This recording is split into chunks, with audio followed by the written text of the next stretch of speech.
I never expected my promotion day to end with a phone call about my sister's death. Life has a way of serving up your highest highs and lowest lows on the same silver platter.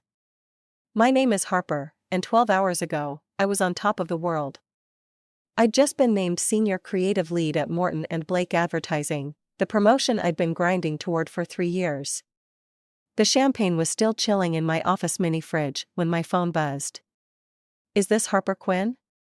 The voice was clinical, detached. "I'm calling from Mercy General Hospital regarding your sister, Rachel Quinn." The fluorescent lights in my office suddenly felt too bright. "Yes, this is Harper. What's happened?" "I'm very sorry to inform you that your sister was brought in following a cardiac event. Despite our best efforts." I don't remember dropping the phone.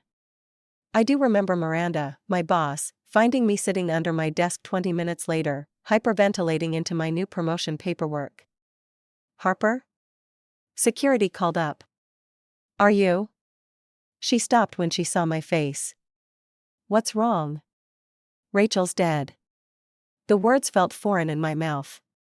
"My sister's dead, and Lily." "Oh God, Lily." "Lily." My 14-year-old niece. Rachel's daughter. Now an orphan.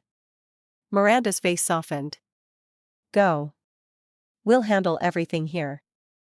The drive to the hospital was a blur. I kept expecting Rachel to call, laughing about some mix-up. She was only 38. People don't just die at 38.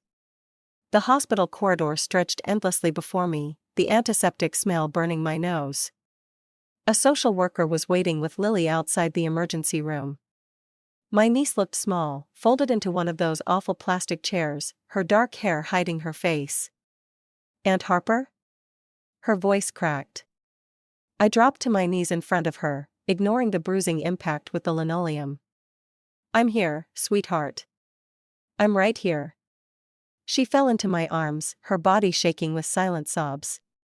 Over her shoulder, I saw the social worker holding a folder labeled "Quinn, Rachel, next of kin documentation."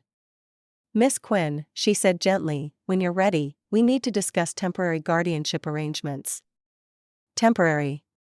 As if anything about this was temporary. That's when I saw her, my mother, Eleanor, striding down the hallway like she owned it. 5 years of silence since she'd walked out on our family, and now here she was. Perfectly coiffed and wearing designer black like she'd been waiting for this moment. "My poor darlings," she cooed, reaching for Lily. I pulled my niece closer, feeling her fingers dig into my back. "Don't. Harper, dear, be reasonable. Lily needs her family right now. Lily has family. She has me." Eleanor's smile didn't reach her eyes. "Of course she does. But raising a teenager is such a responsibility. With your new position." My blood ran cold. How did she know about my promotion? "I'm her legal guardian," I said, though I hadn't signed anything yet. Rachel's will was very clear about that. Something flickered across my mother's face, disappointment? Anger? Before her mask of concern slipped back into place. "We'll see about that, dear. For now, let's focus on poor Rachel." As she glided away to charm the hospital staff, I felt Lily trembling against me. "I don't want to go with her," she whispered. "You won't," I promised, even as doubt gnawed at my stomach. "I won't let that happen." My phone buzzed again, Miranda, probably wondering where I was. The champagne in my office would be warm by now, the promotion paperwork wrinkled from my panic attack. None of it mattered anymore. What mattered was the teenager in my arms, and the predatory way my mother watched us from the nurse's station. Eleanor Quinn didn't show up unless there was something in it for her. The question was, what did she want with Lily? I had a feeling I wouldn't like the answer. 2 weeks after Rachel's funeral, I found myself staring at an empty chair during the Morton and Blake quarterly review meeting. My 3rd absence this month. The client presentation I'd spent months preparing was being delivered by someone else while I sat in a parent-teacher conference, trying to understand why Lily hadn't turned in homework for 2 weeks. She's processing trauma, the counselor had said, her voice gentle but firm. Lily needs stability and support right now, not academic pressure. I'd nodded, made the right noises, and rushed back to the office only to find Miranda waiting in my new corner office. The promotion plaque still hadn't been mounted on the door. "Close the door, Harper." Miranda's voice had that careful neutrality I'd heard her use right before firing people. "We need to talk about your commitment to this position." I sank into my chair, noticing the unopened champagne bottle still sitting in my mini-fridge. I know I've been struggling to balance. The Hendricks account presentation was today. Miranda's fingers drummed against my desk. "Our biggest potential client this quarter." "Where were you?" "Lily's school called." "I understand you're dealing with a family situation." Her tone softened slightly. "But this is the third major meeting you've missed. The team needs leadership they can depend on." My phone buzzed, a text from Eleanor. "Having lunch with my precious granddaughter. Don't worry, I'll have her back before dinner." Face blowing a kiss. My stomach clenched. I hadn't given permission for this. "Miranda, I need to." "No." She held up her hand. "You need to listen. I fought for your promotion because you're brilliant at what you do. But right now, you're not doing it." I glanced at my phone again. Another text, Lily mentioned wanting to try out for the school musical. Such talent shouldn't be wasted, don't you think? "Harper?"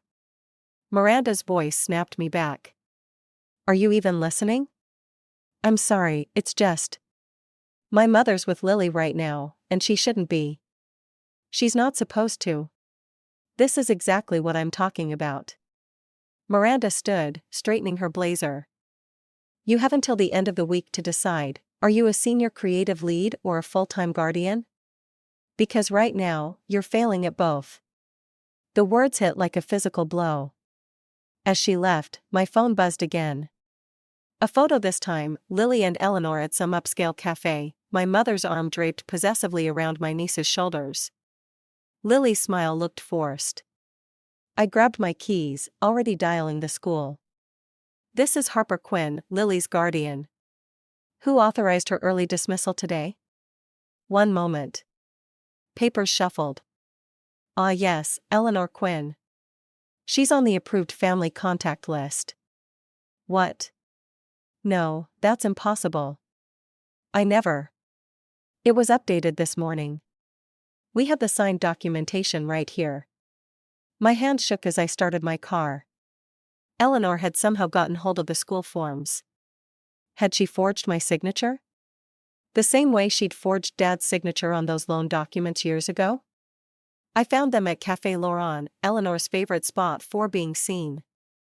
Through the window, I watched her showing something to Lily on her phone. My niece's eyes widening with interest. The bell chimed as I pushed through the door. "Lily, get your things. We're leaving." "Harper, darling." Eleanor's smile was pure venom and sugar. "Join us." I was just showing Lily some videos of her mother performing in college. "Did you know Rachel had quite the voice too?"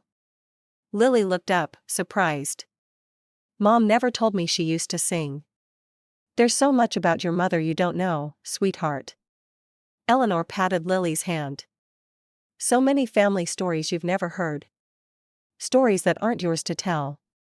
I grabbed Lily's backpack. "Let's go." "But Aunt Harper." "Now." In the car, Lily's silence was deafening. Finally, she spoke. "Why didn't you tell me Mom used to sing?" "Because." I gripped the steering wheel tighter. "It's complicated." That's what adults say when they're hiding something. She was right. There were things about Rachel, about our whole family, that I'd kept buried. Things Eleanor knew, and would weaponize if given the chance. My phone buzzed one last time. "Miranda, final warning. Tomorrow's executive meeting. Don't miss it." I looked at Lily's reflection in the rearview mirror, saw Rachel in the shape of her jaw, the furrow of her brow. The truth would come out eventually. The question was, Would I be the one to tell it, or would Eleanor? I never meant to snoop through Lily's computer. But when I heard singing coming from her room at 3 in the morning, I thought she was watching old videos of Rachel again. Instead, I found something that changed everything. The YouTube channel had over 50,000 subscribers. Lily Quinn sings, nearly 100 videos, each one showcasing my niece's voice in ways I'd never heard before. The latest upload was from 2 hours ago, Hallelujah, for Mom. I stood in her doorway, watching her record another take. She hadn't noticed me yet, too focused on the microphone she'd hidden in her closet all this time. Her voice was hauntingly similar to Rachel's, but with something else, something uniquely Lily. That was beautiful, I said when she finished. Lily spun around, yanking her headphones off. I can explain. 50,000 subscribers? I stepped into the room, scanning the comments on her latest video. How long have you been doing this? 2 years. She twisted her hands in her lap. Mom didn't. She didn't want me performing. Not after what happened with Grandma Eleanor. The pieces clicked together. Eleanor's sudden interest, the videos of Rachel singing, the careful way she'd been cultivating Lily's trust. Your grandmother's seen these, hasn't she? Lily nodded. She subscribed last week. Said she could introduce me to some people in the industry. My phone buzzed, an email from Eleanor. The subject line made my blood run cold, management contract, Lily Quinn. She wants to be my manager, Lily said quietly. Says she can make me famous, like Mom could have been. I opened the email. Attached was a professional contract, already signed by Eleanor as the responsible party. Did she tell you why Rachel stopped singing? She said Mom got scared of success. That she let her anxiety hold her back. That's not what happened. I sat on Lily's bed, the springs creaking under my weight. Your mom was 18 when Eleanor booked her first tour. Small venues, mostly bars. The contract gave Eleanor complete control over Rachel's earnings, for management fees. Lily's eyes widened.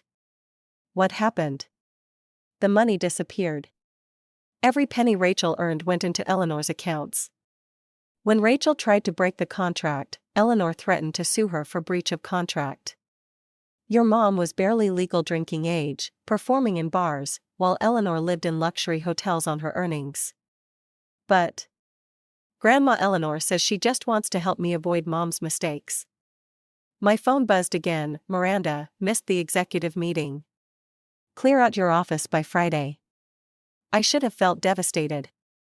Instead, a strange calm settled over me. Lily, do you want to perform? Not for Eleanor, not for your mom's memory, but for yourself? She nodded, tears spilling down her cheeks. It's the only time I feel close to Mom now. When I'm singing, it's like she's still here. Then we'll do it right. I pulled up Eleanor's contract again, noting all the familiar predatory clauses. But not with Eleanor. Not ever with Eleanor. What about your job? Some things are more important. I wrapped an arm around her shoulders. We'll figure it out together. My phone lit up with another email. Eleanor again, Lily's first showcase next weekend. Don't interfere if you know what's best for her. She's already booked me to perform, Lily whispered. At some industry showcase. I didn't know how to say no. I thought of Rachel, barely 18, trapped in Eleanor's web of contracts and manipulation. History wouldn't repeat itself. Not with Lily. You don't have to say no, I said, an idea forming. In fact, you should definitely perform. Really? Really. But first, we need to make a video of our own. I picked up her microphone. Think you're up for one more song tonight? Lily's smile was pure Rachel, determined, fierce, hopeful. What are we going to sing? Something Eleanor won't expect. I pulled up the backing track on my phone. Something that tells the truth about our family. As Lily's voice filled the room again, I started drafting emails, to music lawyers, to legitimate agents. To everyone in my network who could help protect her. Eleanor wanted a show? We'd give her one she'd never forget. The war for Lily's future had begun, and this time I wasn't backing down. The cardboard box felt too light for 15 years of career achievements. 1 industry award, 3 framed campaign posters, and a dead plant Miranda had given me when I first started. Security waited by the door while I packed, like I might steal office supplies or client files on my way out. Need help with that? Alex stood in the doorway, his presence a reminder that not everything in my life was falling apart. My boyfriend of 2 years had that look he gets when he's trying not to fix things. I got it. I tucked the plant under my arm. Though I'm not sure why I'm saving this thing. It's been dead longer than most of my relationships. Harper. He stepped closer, lowering his voice. You don't have to pretend this is okay. Before I could respond, my phone lit up with a text from Lily. Grandma Eleanor brought a producer to my school today. He wants to record a demo. My dead plant hit the floor, pottery shattering. The security guard stepped forward, but Alex waved him off. I'll clean it up, he said, already reaching for the dustpan. Go. The drive to Lily's school took 20 minutes. I found them in the music room, Eleanor, Lily, and a man in an expensive suit who looked like he'd stepped out of a record label boardroom. Harper. Eleanor's smile was razor-sharp. Perfect timing. Marcus was just explaining the demo contract to Lily. Marcus extended his hand. Marcus Chen, Starlight Records. Your niece has extraordinary talent. She's 14, I said, ignoring his hand. And any contracts need to go through me. Of course. He pulled out a business card. But Eleanor mentioned you're between jobs right now. Our junior artist program includes a generous advance that could help with immediate expenses. My chest tightened. Of course Eleanor had told him about my firing. She'd probably orchestrated it somehow. Actually, Lily spoke up, I already uploaded the song Aunt Harper and I recorded last night.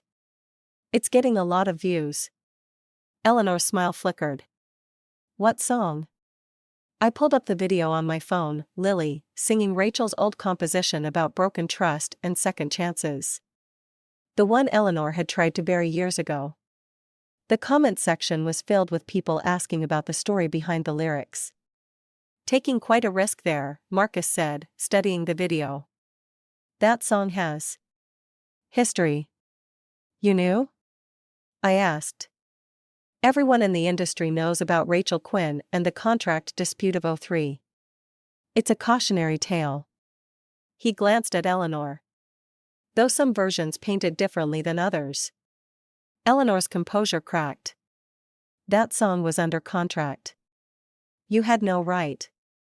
Rachel wrote it, I cut in. You never owned it. Just like you never owned her, and you don't own Lily. I'm trying to give her what Rachel threw away. No. Lily's voice was quiet but firm. You're trying to own what Mom refused to give you. The silence that followed was deafening. Marcus cleared his throat. Perhaps we should discuss this another time. He handed me another card. Call me when you've sorted out the family dynamics. And Lily? Think carefully about whose management style will best serve your career. After he left, Eleanor turned on me. You've ruined everything. Again. Just like you did with Rachel. What's she talking about? Lily asked. Ask her why she really quit singing, Eleanor snapped. Ask her what she told Rachel that made her break the contract. I told her the truth, I said, meeting Eleanor's gaze. The same truth I'm telling Lily now. Some prices are too high, no matter how bright the spotlight. The truth? Eleanor laughed bitterly. The truth is, you were jealous. Both of you had the gift, but Rachel had the drive. Until you poisoned her against me. I froze. Both of us? Oh, darling. Eleanor's smile returned, triumphant. Did you think I never heard you singing when you thought no one was listening? You could have been just as successful as Rachel. As Lily will be, once she understands what real ambition looks like. Lily looked between us, confusion clear on her face. Aunt Harper. You sing? The weight of Eleanor's words hit me like physical blows. All these years, I'd thought I'd protected Rachel. But maybe I'd just been hiding from my own fears, my own potential. Not anymore, I said, taking Lily's hand. But that doesn't mean I can't help you shine. Eleanor's eyes narrowed. We'll see about that. As we left the music room, I could feel her watching us. She'd lost this round, but Eleanor Quinn never accepted defeat. The question was, what would she do next? And more importantly, what would I do when she did? The invitation to Eleanor's family dinner arrived by courier, cream-colored cardstock that probably cost more than my weekly grocery budget. Lily's upcoming showcase was printed in gold lettering, along with a guest list that made my stomach churn. Record executives. Industry lawyers. Music producers. We should go, Lily said, fingers tracing the embossed letters. Marcus Chin will be there. He's been commenting on all my videos. I looked up from Rachel's old journals, spread across my dining room table.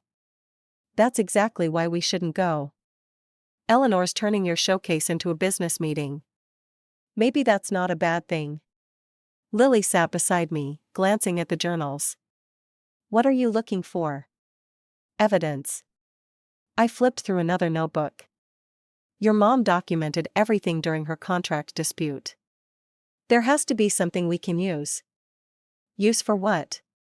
Alex appeared in the doorway, takeout bags in hand. You've been buried in those journals for days. For protection, I said, accepting the container he handed me. Eleanor's planning something. She doesn't throw dinner parties unless she's setting a trap. Lily picked up one of Rachel's journals. September 15, 2003, Mom brought another contract today. Says it's just a formality, but the terms are worse than before. She's trying to own my voice, my future, my dash. She stopped reading. Is this what you're afraid of? History repeats itself, I said quietly. Especially with Eleanor. My phone buzzed. Marcus Chen, impressive online numbers. Ready to discuss that contract? Eleanor mentioned you're running low on savings. Another buzz. Eleanor, dinner attendance is mandatory, darling. Unless you want social services to hear about Lily's declining grades and your unemployment. The threat was clear. I'd been so focused on protecting Lily from Eleanor's music industry manipulation that I'd forgotten about her other weapons. We'll go, I said finally. But we play it smart.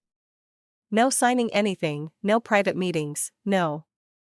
Actually, Lily interrupted, I already met with Marcus yesterday. After school. The takeout container slipped from my hands. Alex caught it before it hit the floor. Grandma Eleanor said it would be better if you weren't there, Lily continued. Since you're too emotional about Mom's history with the industry. What did you sign? Nothing. I just recorded a demo. Marcus says it could be on streaming platforms by next week. I grabbed my keys. We're going to his office. Right now. Whatever you recorded. No. Lily's voice hardened. I'm not Mom, Aunt Harper. And Grandma Eleanor isn't the villain you want her to be. Maybe she's changed.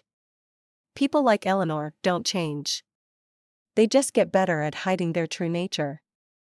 Like you're hiding something? Lily held up one of Rachel's journals. I found this under your bed. The entry about why Mom really quit singing. My breath caught.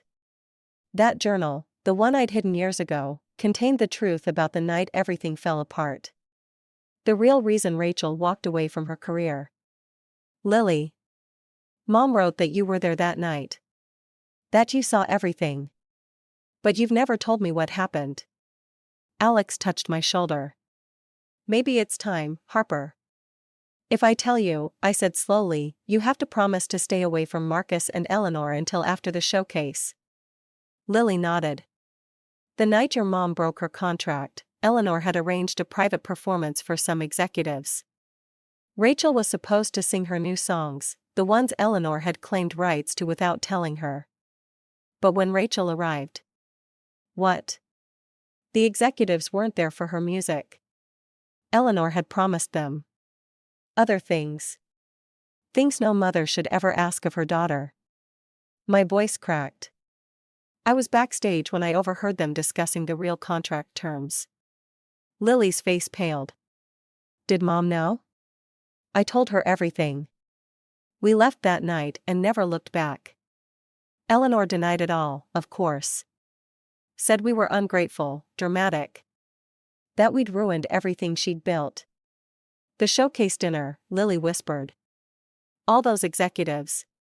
Now you understand why we can't trust her. I picked up my phone, Eleanor's threat glowing on the screen. But we can't ignore her either. Not if we want to protect your future. So what do we do? I looked at Rachel's journals, at Eleanor's invitation, at my niece's frightened face. We go to dinner. We play her game. And then we make sure everyone knows exactly who Eleanor Quinn really is. The question was, could I protect Lily without destroying what remained of our family in the process? Eleanor's showcase dinner felt like walking into a beautifully decorated trap. Crystal glasses caught the light, making the dining room sparkle like a cage made of diamonds. Every face at the table represented another way I could lose Lily. Marcus Chin sat at Eleanor's right hand, contract papers peeking from his briefcase. 3 other executives I recognized from Rachel's journals completed the tableau. The empty chair between them might as well have had sacrifice written on it. Lily will perform after dessert, Eleanor announced, playing hostess like she hadn't tried to destroy her own daughter's life 15 years ago. Harper, darling, you're looking pale. More wine? I gripped my water glass tighter. I'm fine. Are you? Marcus slid a folder across the table. Because these preliminary contracts need a guardian's signature, and your hesitation is holding up Lily's career. Lily, seated between us, reached for the papers. I caught her hand under the table, feeling it tremble. Actually, Eleanor said, I've taken care of that detail. She produced another document with a flourish. The court approved my petition for temporary guardianship this morning. Given Harper's unemployment and recent emotional instability. The room tilted. You what?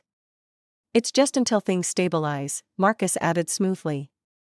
The label wants to move quickly, and with Eleanor's industry experience. Show them, Lily whispered. I pulled Rachel's journal from my bag, but Eleanor was faster. She slid a phone across the table, a video playing on the screen. Me, in my apartment, screaming at Alex about Eleanor, about Rachel, about everything.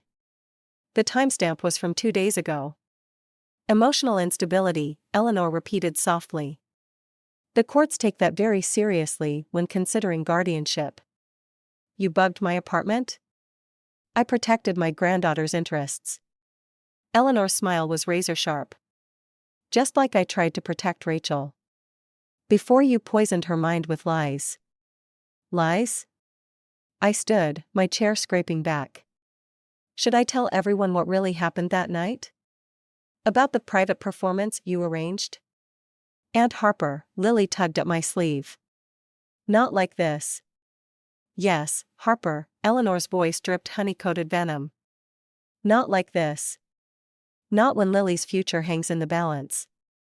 Unless you want her to end up like Rachel, bitter, broke, and ultimately gone. The threat hung in the air like poison. The contracts, Marcus interrupted smoothly, are quite generous. Full creative control, college fund, health insurance. He paused.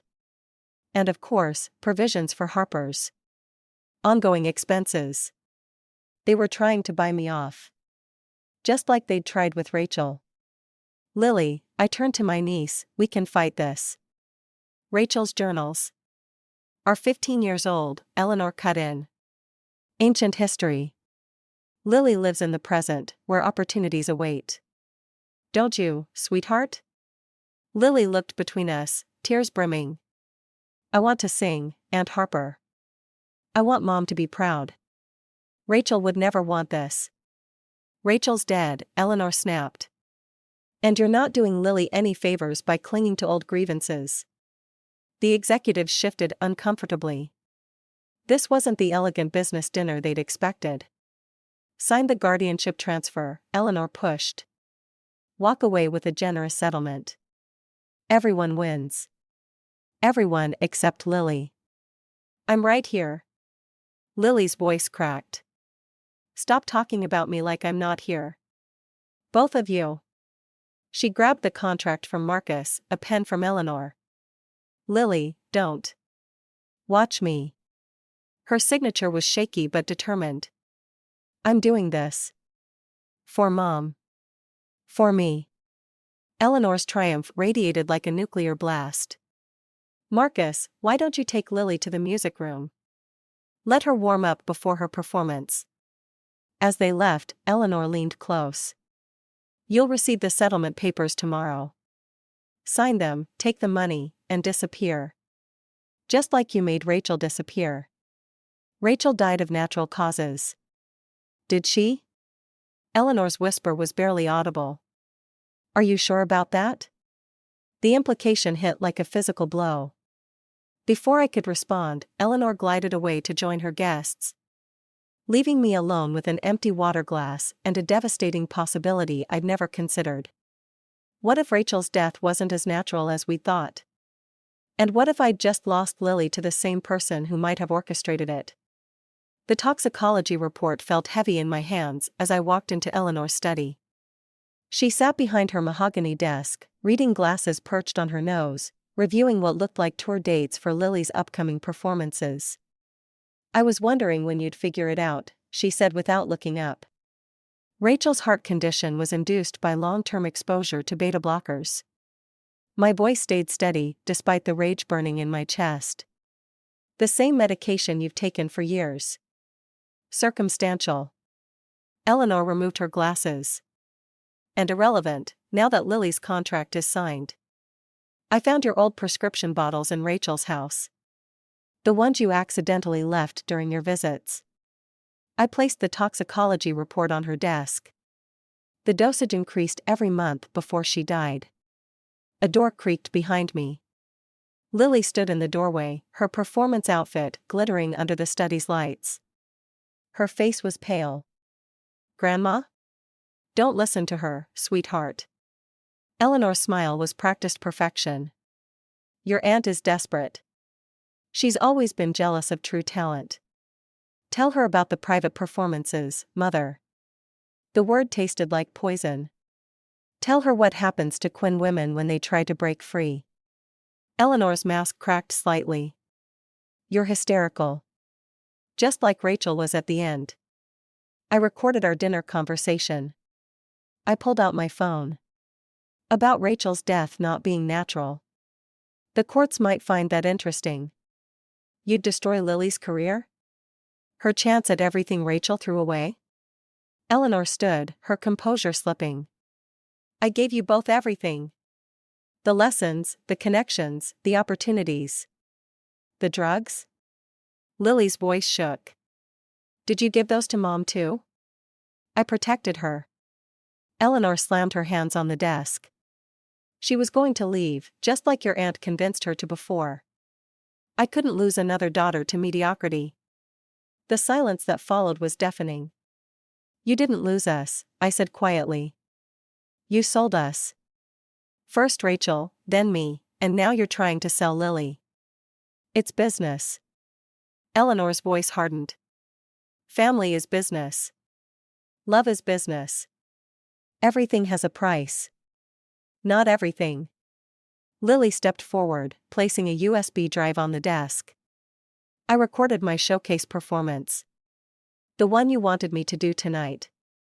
Eleanor reached for it, but Lily pulled back. It's Rachel's song. The one she wrote about that night, the private performance. I found all the lyrics in her journals. Lily's voice strengthened. I uploaded it an hour ago. It's probably viral by now. Eleanor's face went ash white. You wouldn't dare. I'm a Quinn woman. Lily's smile was pure Rachel. We dare. The police have the toxicology report, I added.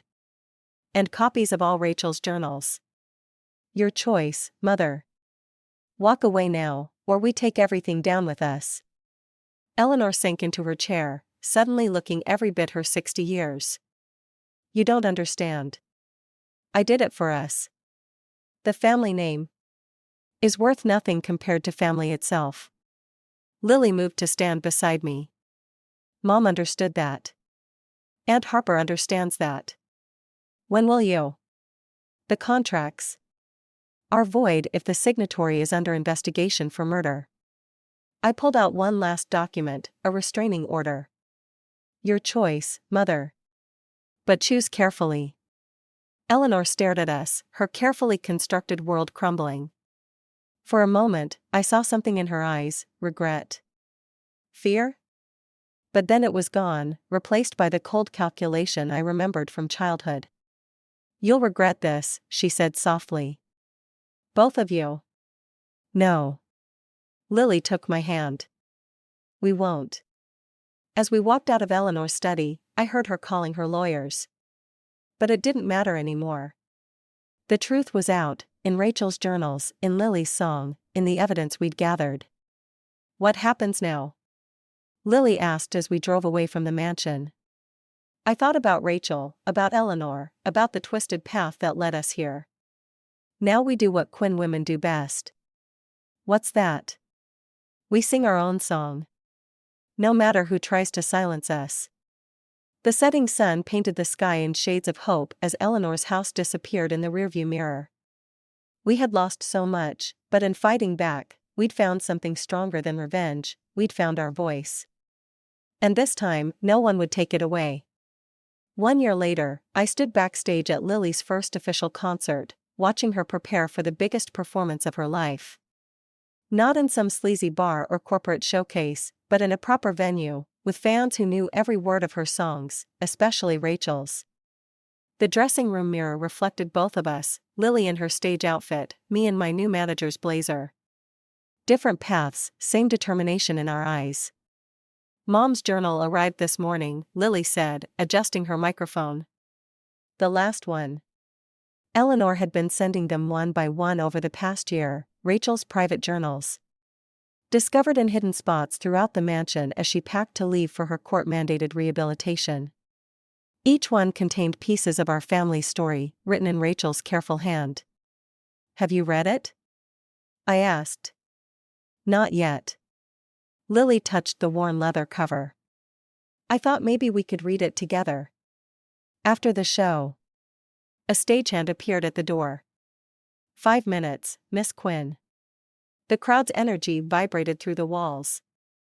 Somewhere out there, Alex sat with Miranda, who'd surprisingly become one of our strongest supporters after the truth about Eleanor came out. She'd even helped us navigate the industry contracts, ensuring Lily's career stayed firmly in our control. Aunt Harper? Lily's voice was small. Do you think she'll come? We both knew who she meant. Eleanor had been released from rehab last week. Her lawyer had sent passes for tonight's show, but we hadn't heard anything else. I don't know, sweetie. I squeezed her shoulder. But we're okay either way. Lily nodded, then pulled something from her bag, a small USB drive. I wrote a new song. About everything that happened. About Mom and Eleanor and us. For tonight? If you think it's ready. She pressed it into my hand. It's called 3 Generations. Before I could respond, the stage manager called for places. Lily took a deep breath, squared her shoulders, just like Rachel used to, and headed for the stage.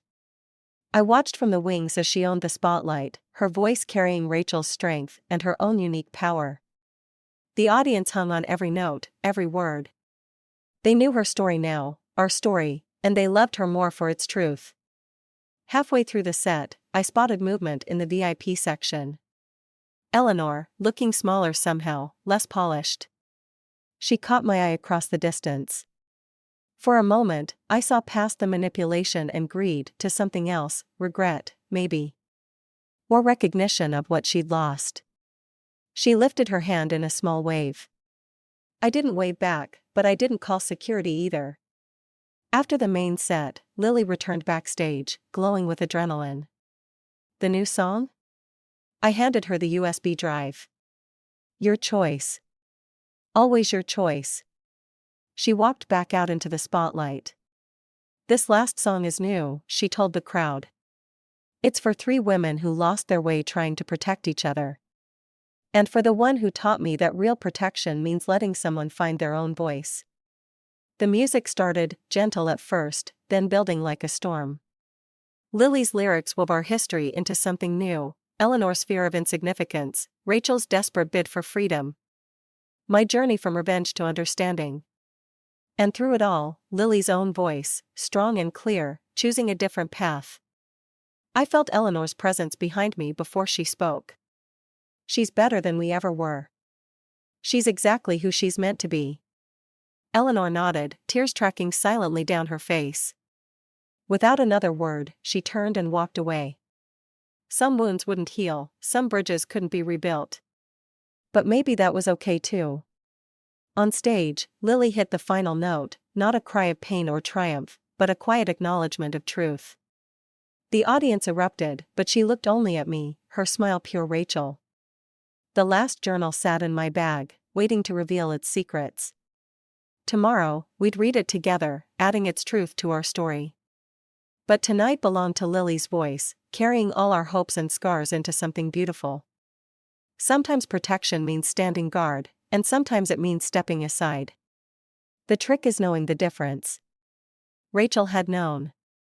Now, finally, so did I.